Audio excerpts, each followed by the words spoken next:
Movie के starting में हम डेस्टिनी नाम की एक लड़की को देखते हैं जो हाल ही में स्ट्रिपर बनी थी। डेस्टिनी का आज ये पहला दिन था और वो पूरी तरह से तैयार होकर अपने काम पर लग जाती है, पर ज्यादा एक्सपीरियंस ना होने की वजह से डेस्टिनी ज्यादा कॉस्ट्यूमर्स को अट्रैक्ट नहीं कर पाती, जिसकी वजह से उसे ज्यादा पैसे नहीं मिल पाते। लेकिन उस पर भी उसे उन पैसों में से बार के मैनेजर को उसका हिस्सा देना पड़ता है, जिसके बाद डेस्टिनी के पास काफी कम पैसे बचते हैं और वो निराश होकर अपने घर चली जाती है। अब नेक्स्ट डे हम डेस्टिनी को फिर से अपने काम के लिए तैयार होकर घर से निकलते हुए देखते हैं, पर उससे पहले वो जाकर अपनी ग्रैंडमा से मिलती है, जिन्होंने घर चलाने के लिए अपना नेकलेस भी बेच दिया था। और ये चीज जानकर डेस्टिनी को काफी दुख होता है, जिसके बाद वो उन्हें कुछ पैसे देती है, जिसे उसकी ग्रैंडमा डेस्टिनी की मेहनत समझकर लेने से मना कर देती है। अब डेस्टिनी बाहर पहुंचती है और पहली बार अपने सामने रमोना को देखती है, जिसको देखते ही वो पूरी तरह से उसकी फैन बन जाती है। असल में रमोना भी इस बार में स्ट्रिपर थी, पर वो वहाँ की सबसे ज्यादा लीडिंग स्ट्रिपर थी, जिसके एक एक मूव के पीछे कस्टमर पानी की तरह पैसा उड़ाते थे। और ये चीज देख डेस्टिनी भी रमोना से ये सब सीखना चाहती थी। आगे जब रमोना बार के टेरेस पर होती है तब डेस्टिनी वहां जाती है और पहली बार दोनों एक दूसरे की बातें करते हैं और थोड़ी ही देर में काफी अच्छे दोस्त बन जाते हैं। डेस्टिनी यहाँ रमोना को बताती है कि वो अभी अभी स्ट्रिपर बनी है और इस वजह से उसे ज्यादा कुछ नहीं आता, जिसकी वजह से वो पैसे नहीं कमा पा रही है। जिस पर रमोना इन चीजों में उसकी मदद करने का उसे वादा करती है, जिसके बाद हम डेस्टिनी को रमोना से कुछ डांस स्टेप्स सीखते हुए देखते हैं, जिन्हें धीरे धीरे करके वो सीख भी जाती है। अब आगे हमें 2014 का समय दिखाया जाता है, जहां डेस्टिनी एलिजाबेथ नाम की एक रिपोर्टर को अपना इंटरव्यू दे रही थी। और अब तक हमने जो भी मूवी में देखा वो सब डेस्टिनी का 7 साल पहले का पास्ट था, जिसे वो उसे रिपोर्टर को बता रही थी। यहाँ एलिजाबेथ डेस्टिनी से पूछती है कि कब उनके लाइफ में चीजें आउट ऑफ कंट्रोल होने लगी, जिस पर डेस्टिनी कहती है कि रमोना हमेशा से कंट्रोल में ही थी। अब कहानी फिर से 2007 में आती है, जहां रमोना डेस्टिनी को बताती है कि उनके काम में 3 तरह के कस्टमर्स हैं। पहले है वुल्फ स्ट्रीट के वो कस्टमर्स जो अपना काम लीगली करते हैं, लेकिन उनके पास पैसे ज्यादा नहीं होते, इसलिए वो ज्यादा खर्च भी नहीं कर पाते। दूसरे जो कि काफी ज्यादा अमीर होते हैं और दिल खोल के पैसे खर्च कर पाते हैं। पर सबसे ज्यादा पैसे खर्च करने वाले प्राइवेट कस्टमर्स होते हैं, जो प्राइवेट रूम्स हायर करके स्ट्रिपर को अपने हिसाब से यूज करते हैं, जिसमें कोई भी लिमिट नहीं होती और इसमें लाखों तक भी पैसे कमाए जा सकते हैं। अब डेस्टिनी इन बातों को ध्यान में रखकर अपने कस्टमर्स के साथ डील करने लगती है और जल्द ही वो काफी ज्यादा यहाँ से पैसा कमाना शुरू कर देती है। धीरे धीरे डेस्टिनी की फाइनेंशियल कंडीशन भी अच्छी होने लग गई थी और इसी बीच वो अपने लिए काफी सारी शॉपिंग भी करती है। अब एक दिन रमोना डेस्टिनी को अपने घर ले जाती है और अपनी बेटी से मिलाती है, जिसके बाद दोनों अपने फ्यूचर के बारे में काफी बातें करते हैं कि यहाँ से आगे उन्हें क्या करना है और उनके लाइफ में गोल्स क्या क्या है। जिसके बाद कहानी फिर से 2014 में आती है, जहां डेस्टिनी रिपोर्टर से पूछती है कि क्या वो इंटरव्यू में बताई गई सारी कहानियां प्रिंट करने वाली हैं, क्योंकि वो नहीं चाहती कि सोसाइटी स्ट्रिपर्स को गलत नजरिए से देखे। वो सिर्फ यही बताना चाहती है कि वो लोग भी मेहनत करके पैसे कमाते हैं और सबकी तरह अपना गुजारा करते हैं। अब कहानी वापस 2007 में आती है, जहां हम देखते हैं कि डेस्टिनी ने स्ट्रिपर्स के काम से बहुत पैसे कमा लिए थे, जिससे वो आराम की लाइफ जी रही थी। उसने एक नया घर भी ले लिया था और अब वो अपनी ग्रैंडमा को भी संभाल पा रही थी। ऐसे ही एक दिन जब डेस्टिनी बार में कुछ लिख रही होती है, तब उसे स्टीफन नाम का एक आदमी दिखता है, जो उसे उसकी हैंड राइटिंग के लिए अप्रिशिएट करता है। जिस पर डेस्टिनी कहती है कि उसके पास लैपटॉप नहीं है, इसलिए उसकी हैंड राइटिंग इतनी अच्छी है। और इसके जस्ट अगले सीन में हम डेस्टिनी के पास एक लैपटॉप देखते हैं, जो कि उसे स्टीफन ने ही दिया था। और इससे हम इस बात का अंदाजा लगा सकते हैं कि इस वक्त तक डेस्टिनी के पास किसी चीज की कमी नहीं थी। इसी समय में डेस्टिनी जॉनी नाम के एक लड़के के साथ रिलेशनशिप में भी आती है, जिसके बाद वो अपने लिए कार भी खरीदती है। डेस्टिनी के लाइफ में इस वक्त सब कुछ सही चल रहा था,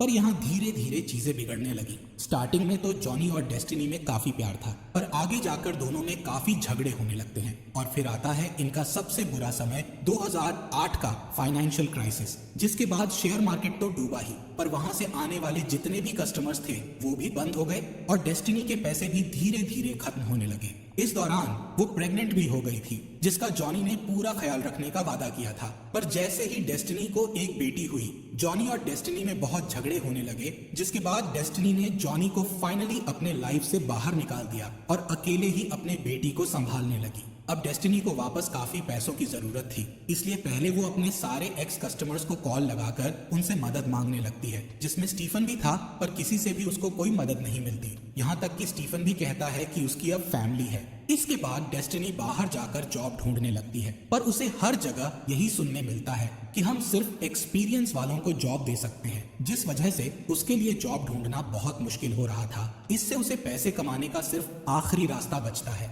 और वो था स्ट्रिपर। डेस्टिनी फिर से बार में स्ट्रिपर का काम करने का फैसला करती है, लेकिन अब वो बार पहले जैसा नहीं था। इस बार जब डेस्टिनी वहां जाती है तो वो देखती है कि उसके सारे पुराने दोस्तों ने बार को छोड़ दिया था, और यहाँ पर सब नई लड़कियां हैं जो काफी रूड हैं। साथ में बार में ज्यादा कस्टमर्स भी नहीं आते और सबको काफी कम पैसे ही मिल पाते हैं। यहाँ डेस्टिनी को एक कस्टमर तो मिल जाता है, पर वो उसे बहुत गंदे तरह से ट्रीट करता है, जो चीज डेस्टिनी को अच्छी नहीं लगती। लेकिन उसके साथ में उस कस्टमर ने जितना डेस्टिनी को पैसे देने का वादा किया था वो भी उसे नहीं मिलता, जो चीज उसे और दुखी करती है। अब अपना काम खत्म करके डेस्टिनी जब वहां से जा रही होती है, तभी उसे अचानक अपनी पुरानी दोस्त रमोना वहां दिखती है, जिसके बाद दोनों में काफी बातें होने लगती हैं। रमोना डेस्टिनी को बताती है कि 2008 के बाद से सभी चीज पूरी तरह से बदल गई है। बार में ज्यादा लोग नहीं आते, इसीलिए ज्यादा पैसे नहीं कमाए जा सकते। इसी वजह से वो और मर्सिडीज एक शॉप में काम करने लगे, लेकिन वहां भी उन्हें बहुत कम पैसे दिए जाते थे।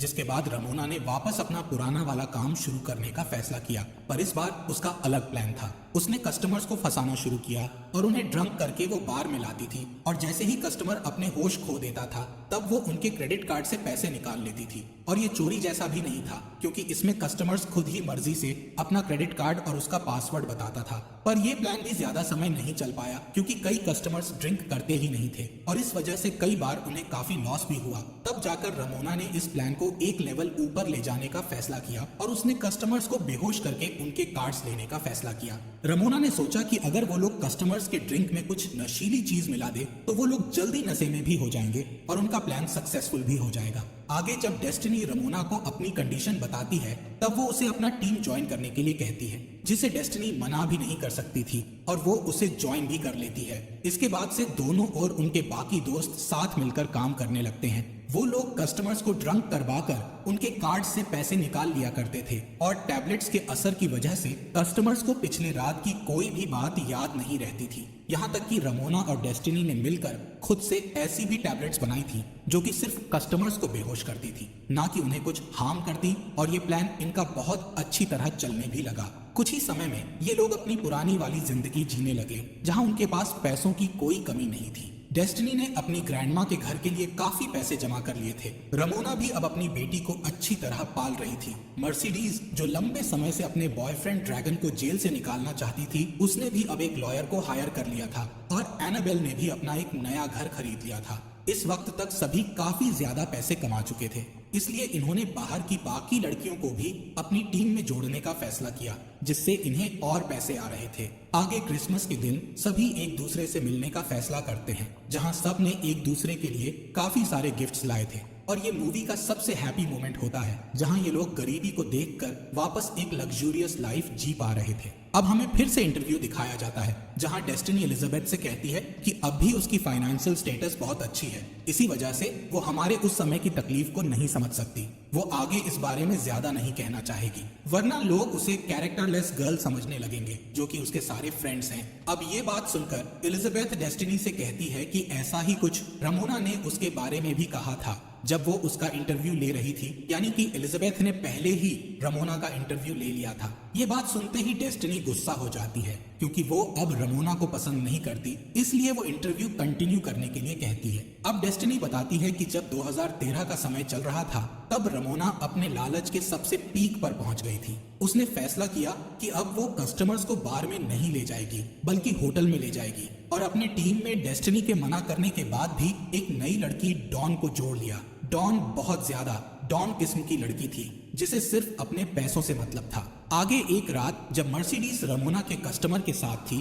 तब होश में न होने की वजह से उस कस्टमर ने फर्स्ट फ्लोर से पूल में कूदने का सोचा, पर उसका इसमें एक्सीडेंट हो गया, और तब डेस्टिनी ने मर्सिडीज की उस कस्टमर को हॉस्पिटल ले जाने में मदद की। उस वक्त दोनों ने रमोना को कई कॉल्स किए, लेकिन उसने किसी भी कॉल का जवाब नहीं दिया क्योंकि वो उस वक्त वो डॉन के साथ बिजी थी। अगले दिन जब डेस्टिनी अपने घर आती है तब उसे पता चलता है कि उसकी ग्रैंडमा की डेथ हो गई है, जो चीज उसे अंदर तक तोड़ देती है। आगे उसके ग्रैंडमा के फ्यूनरल में रमोना भी आती है, जो उसे कहती है कि सब कुछ सही हो जाएगा और उसे फिर से इस काम को शुरू करना चाहिए। अब सीन वापस इंटरव्यू पर शिफ्ट होता है, जहां डेस्टिनी कहती है कि उसे लगा था कि वो लोग कहीं किसी पॉइंट पर जाकर रुक जाएंगे और ये सारी चीजें बंद कर देंगे, पर ऐसा नहीं हुआ। फिर एलिजाबेथ उससे पूछती है कि उसे डग के बारे में क्या पता है, जिस पर डेस्टिनी कहती है कि उसने आज तक डग का नाम भी नहीं सुना है और ये रमोना का एक और झूठ होगा। जिसके जवाब में एलिजाबेथ कहती है कि वो जब रमोना का इंटरव्यू ले रही थी तब उसे डग के बारे में पता चला। ऐसा